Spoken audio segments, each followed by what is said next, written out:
अस्सलाम वालेकुम student question number 5 हमारे पास है Q is inversely proportion to P+3। देखिए Q स्क्वेयर ये हमारे पास इन्वर्सली प्रोपोर्शन है 1/P+3 के। प्रोपोर्शनल के साइन को हमने रिमूव किया तो हमने उसकी जगह पे K लिख लिया, तो ये इक्वेशन नंबर 1 हमारे पास बन गई। फिर Q की वैल्यू 5 है और P की वैल्यू 2 है। Q की जगह पे मैंने 5 लिख दिया और P की जगह पे मैंने 3 लिख दिया, सॉरी 2 लिख दिया। P की वैल्यू 2 है तो मैंने 2 लिख दिया।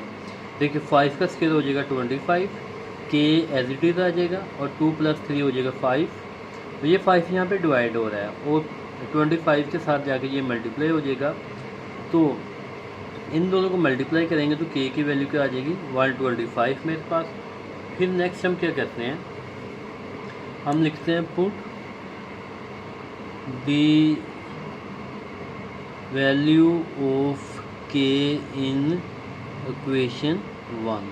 K की वैल्यू को हम इक्वेशन नंबर 1 में प्लेस करते हैं। तो ये थी मेरे पास इक्वेशन नंबर 1। इक्वेशन नंबर 1 क्या है कि Q स्क्वायर किसके इक्वल है, K की वैल्यू लिख लूँगा मैं 125 और नीचे लिख लूँगा P+3 और इसको फिर हम इक्वेशन नंबर 2 का नाम दे देते हैं। आगे क्वेश्चन में मेरे पास क्या लिखा आ रहा है, यहाँ पे वो मुझे ये बता रहा है कि find the value of Q। Q की वैल्यू हमने क्या करनी है, Q की वैल्यू हमने फाइंड करनी है और P की वैल्यू मेरे पास है 17। और इक्वेशन नंबर 2 में यहाँ पे लिख देता हूँ, वो मेरे पास ये है। देखिए Q same as it is रह जाएगा, 125 को भी मैं सेम लिखूँगा और P की जगह पे मैं 17 लिख दूँगा और फिर +3 लिख दूँगा और इन दोनों को ऐड कर दूँगा मैं और ये 20 हो जाएगा। 125 को मैं 20 से डिवाइड कर लेता हूँ, 125 डिवाइडेड बाय 20, तो मेरे पास आंसर क्या आ जाएगा 6.25। तो Q स्क्वायर का मेरे पास आंसर क्या आ जाएगा 6.25। अब स्क्वायर ख़त्म करने के लिए हम अंडर रूट लेते हैं, तो यहाँ मैं लिख लेता हूँ taking under root on both side. देखिए Q के ऊपर भी मैं अंडर रूट लिख लूँगा और 6.25 के ऊपर भी मैं अंडर रूट लिख लूँगा। ये स्क्वायर अंडर रूट से कैंसिल हो जाएगा तो यहाँ पे Q आ जाएगा और 6.2 का मैं अंडर रूट ले लेता हूँ, तो मेरे पास आंसर क्या आ जाएगा 2.5 आ जाएगा। तो Q की वैल्यू मेरे पास आ जाएगी 2.5। अभी हम क्वेश्चन नंबर 6 करते हैं। जिस स्टूडेंट क्वेश्चन नंबर 6 मेरे पास क्या है कि given that T is inversely proportion to the S cube. तो इसको मैं ऐसे लिखूँगा T inversely proportion S cube के, और फिर हम प्रोपोर्शन के साइन को रिमूव करते हैं तो हम क्या लिखते हैं K/S क्यूब और इसको क्वेश्चन नंबर 1 का नाम देते हैं। फिर मैंने आपको बताया था कि टेबल वाली वैल्यू में आपने वो वाली वैल्यू हमेशा लेनी होती है जिसमें दोनों की वैल्यू दी हो। तो यहाँ पे जो मेरे पास वेरिएबल यूज़ हो रहे हैं वो एक तो S और दूसरा T। तो यहाँ से मैं S की वैल्यू भी लूँगा और T की वैल्यू भी। देखिए S की वैल्यू मेरे पास 1 है, देखिए ऊपर मैं K लिखा रहने दूँगा और S की जगह पे 1 लिख लूँगा और ऊपर क्यूब लिख लूँगा और T की वैल्यू मेरे पास 80 है तो मैं वो लिख लूँगा। उसके बाद देखिए 1 का क्यूब हमारे पास क्या होता है, 1 का जो क्यूब है वो हमेशा हमारे पास 1 ही होता है और 1 इधर डिवाइड हो रहा है, इधर जाकर मल्टीप्लाई हो जाएगा तो ये 80 ही रहेगा। तो K की वैल्यू मैंने क्या निकाल ली 80। फिर हम क्या लिखते हैं, K की वैल्यू को क्वेश्चन नंबर 1 में पुट करते हैं, तो यहाँ पे मैं लिख लूँगा put the value of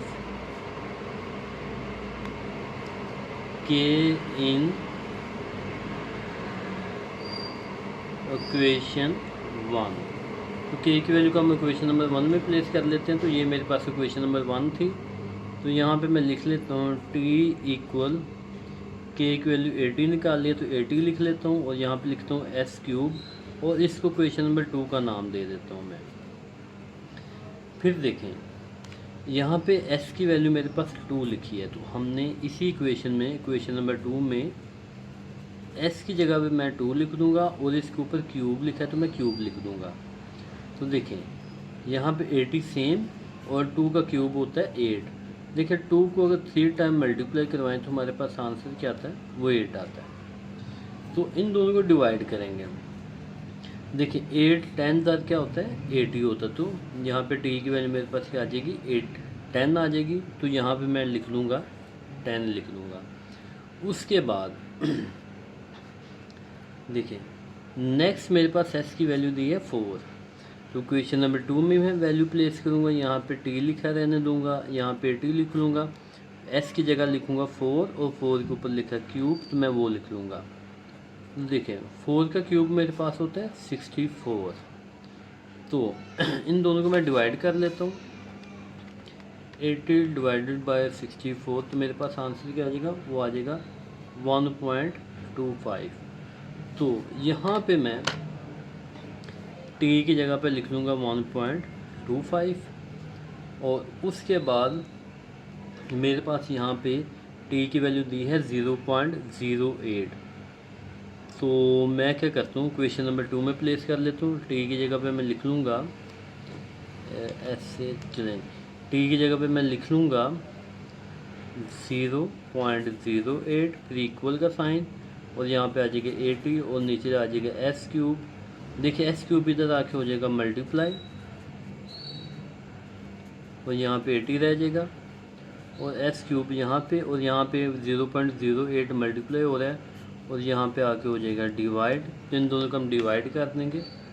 80 divided by 0.08, तो मेरे पास आंसर आ जाएगा 1000। तो यहाँ पे मेरे पास आंसर आ जाएगा, इन दोनों को डिवाइड करके ये आ जाएगा। और देखें 1000 को मैं 10 का क्यूब लिख सकता हूँ। 10 को 3 टाइम मल्टीप्लाई करें तो ये 1000 आता है। फिर क्यूब ख़त्म करने के लिए मैं लिख लूँगा taking cube root on both side. तो दोनों साइड पे मैं क्यूब रूट ले लूँगा। 10 के ऊपर भी मैं क्यूब रूट ले लूँगा, तो ये कैंसिल हो जाएंगे। तो एस की वैल्यू क्या आ जाएगी, 10 आ जाएगी। तो यहाँ पे मैं 10 लिख लूँगा।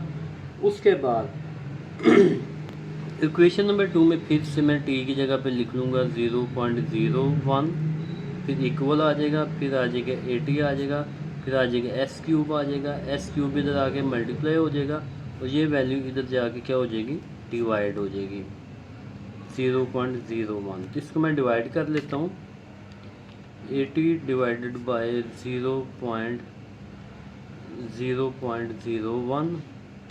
तो मेरे पास आंसर आ जाएगा, वो आ जाएगा 8000। इसका आंसर आ जाएगा, इन दोनों को डिवाइड करूँगा मैं।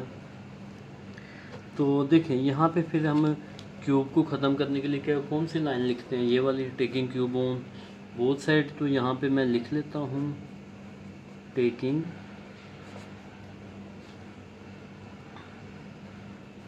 Cube on both side. तो देखिए एस के ऊपर भी मैं क्यूब लिखूँगा और लिख लूँगा 1/3 और 8000 जो होता है ना वो 20 का क्यूब होता है। तो यहाँ पे 20 का क्यूब लिख लूँगा और यहाँ पे लिख दूँगा 1/3। ये इसके साथ कैंसिल, ये इसके साथ कैंसिल, तो एस की वैल्यू मेरे पास आ जाएगी 20 आ जाएगी। तो यहाँ पे मैं अपने लास्ट बॉक्स में लिख लूँगा 20। तो ये मेरे पास क्वेश्चन नंबर 6 का आंसर है। अभी हम क्वेश्चन नंबर 7 करते हैं। जी स्टूडेंट, क्वेश्चन नंबर 7 में क्या लिखा है, the force of repulsion F Newton between two particle is inversely proportional to the square of a distance D. इसका मतलब है कि फोर्स जो हमारे पास एफ होते हैं वो inversely proportional square of distance D के। और हमें पता है कि हमने सीखा है कि हम इसके साइन को रिमूव करेंगे तो हम लिख देंगे k/d²। उसके बाद यहाँ पे आगे हमें क्या बता रहा है, write down the formula F and D. वो कह रहा है कि यहाँ पे आपने फॉर्मूला लिखना है एफ और डी का। तो ये हमारे पास फॉर्मूला है एफ और डी का। क्वेश्चन नंबर 1 का यही आंसर है। क्वेश्चन नंबर 2 के अंदर में ये बताते हैं when the particle are certainly distance apart the force repulsion is 20। F हमारे पास आ जाएगी, वो आ जाएगी 20 आ जाएगी। इसी इक्वेशन में वैल्यू प्लेस करने की यहाँ पे क्या आ जाएगा, find the force when distance is heavenly. वो कहता है कि हमने डिस्टेंस जो है ना वो फाइंड करना। तो इसका आंसर हमारे पास ये वाला ही होगा। तो ये हमारे पास क्वेश्चन नंबर 2 का आंसर, हमने इतना ही लिखना है। इसको फिर हम ऐसे भी लिख सकते हैं 20d² इक्वल टू आ जाएगा k। तो यहाँ तक भी हम इसको लिख सकते हैं। ये था हमारा क्वेश्चन नंबर 7। अब हम क्वेश्चन नंबर 8 करते हैं। जी स्टूडेंट, क्वेश्चन नंबर 8 मेरे पास क्या क्या, force for a fix volume the height of H of a cone is inversely proportional to the square of a base R. इसका मतलब क्या है कि एच जो है वो inversely proportion square of the R का मतलब है रेडियस। तो हमें पता है कि प्रोपोर्शन को साइन को रिमूव करेंगे तो मेरे पास ये इक्वेशन बनेगी, तो इसको इक्वेशन नंबर 1 का नाम दे देंगे। फिर नेक्स्ट क्या बता रहा है हमें, नेक्स्ट बता रहा है कि जो मेरे पास कोन ए है उसका बेस एरिया जो है ना, बेस रेडियस 6 है और हाइट जो है ना वो 5 है। तो इसका ना पैटर्न थोड़ा सा मैं चेंज करता हूँ। देखें यहाँ पे r² मल्टीप्लाई हो रहा है और h के साथ जाके डिवाइड हो रहा है, तो h के साथ जाके मल्टीप्लाई हो जाएगा। ये मेरे पास जनरल इक्वेशन बनेगी। और अगर मैं यहाँ पे बात करूँ कोन ए की, देखिए कोन एरिया में क्या कह रहा है कि रेडियस मेरे पास 6 है, आर मेरे पास आ जाएगा 6 और हाइट मेरे पास आ जाएगी 5। और उसके बाद क्या कह रहा है, जो कोन बी है उसमें मेरे पास रेडियस 3 सेंटीमीटर है और हाइट मैंने वो फाइंड करनी है। अच्छा जी, कोन बी में यहाँ पे मैं लिख लेता हूँ, जो कोन बी थी मेरे पास, यहाँ पे लिखता हूँ कोन और यहाँ पे लिख लेता हूँ बी। कोन बी में मुझे रेडियस की वैल्यू उसने दी है 3 सेंटीमीटर और एच की वैल्यू उसने नहीं दी। तो ये था मेरा अभी क्वेश्चन। तो क्वेश्चन नंबर 1 में क्या कह रहे हैं, the height of cone B. तो हमने कोन बी की हाइट निकालनी है। तो यहाँ पे मैं लिख लूँगा कोन ए और यहाँ पे मैं लिख लेता हूँ इक्वल आ जाएगा कोन बी। कोन ए क्या थी मेरे पास, जनरल फार्मूला क्या था, HR²। तो यहाँ पे मैं लिख लूँगा HR²। कोन बी का भी यही सेम फार्मूला बनेगा, यहाँ पे भी मैं लिख लूँगा HR²। कोन ए में आर की वैल्यू 6 दी है तो यहाँ पे मैं लिख लूँगा 6 का स्क्वायर। एच की वैल्यू 5 दिया तो यहाँ पे मैं 5 लिख लूँगा। और कोन बी में एच की वैल्यू उसने नहीं दी तो एच की वैल्यू मैंने नहीं लिखी, आर की वैल्यू उसने दी है 3 का स्क्वायर, तो मैं यहाँ पे लिख लूँगा। देखिए 6 का स्क्वायर क्या होता है, इनको हम डायरेक्ट मल्टीप्लाई करते हैं। 6 का स्क्वायर होता है 36, इसको 5 से मल्टीप्लाई करेंगे आ जाएगा 180 और यहाँ पे 3 का स्क्वायर हो जाएगा 9 और 9 इधर आके हो जाएगा डिवाइड कर देते हैं 180 को डिवाइडेड बाय 9। तो मेरे पास आंसर क्या आ जाएगा, 20 आ जाएगा। तो 20 सेंटीमीटर मेरे पास हाइट आ जाएगी। किसकी हाइट आ जाएगी, कोन बी की मेरे पास हाइट क्या आ गई है, वो आ गया कोन बी हाइट मेरे पास आ गई है यहाँ पे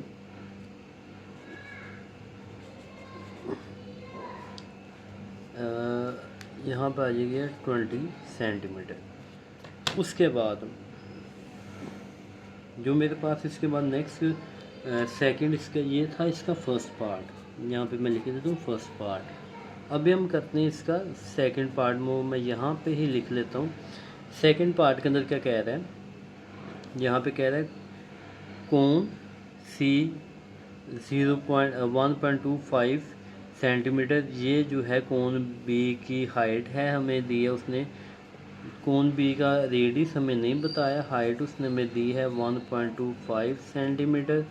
और क्वेश्चन नंबर 2 में क्या कह रहे हैं, the base radius of cone C, कह रहे कि हमने इसमें रेडियस निकालना है। तो यहाँ पे सेम लिख लेंगे, यहाँ पे लिखेंगे आप लोग कोन ए किसकी इक्वल है, कोन सी की इक्वल है। फॉर्मूला हमारे पास ये था HR², और यहाँ पे भी लिख लेंगे HR²।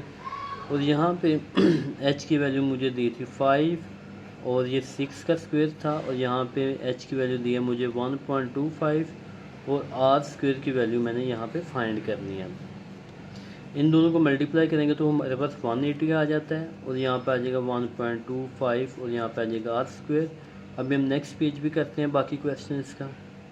जी स्टूडेंट, तो मेरे पास जो लास्ट इक्वेशन बनी थी वो ये बनी थी 1.25 और यहाँ पे r² आ गया था और ये वाली वैल्यू इधर मल्टीप्लाई हो रही है और 180 के नीचे आके ये हो जाएगी डिवाइड और यहाँ पे r² आ जाएगा। इनको डिवाइड कर लेते हैं 180 डिवाइडेड बाय 1.25, इसका आंसर आ जाएगा 144, यहाँ पे आ जाएगा आर स्क्वेयर। अब हम स्क्वेयर ख़त्म करने के अंडर रूट लेते हैं, तो यहाँ पे मैं लिख लूँगा taking under root on both side, तो 144 का भी अंडर रूट ले लेंगे और आर स्क्वेयर का भी अंडर रूट ले लेंगे। ये स्क्वेयर इसके साथ कैंसिल हो जाएगा तो आर आ जाएगा। 144 का अगर मैं अंडर रूट लेता हूँ आप लोगों के सामने, तो मेरे पास आंसर आ जाएगा 12 और आर की वैल्यू मेरे पास आ जाएगी रेडियस की, वो आ जाएगी 12। तो ये था मेरे पास क्वेश्चन नंबर दोनों के क्वेश्चन 1 और 2 का आंसर।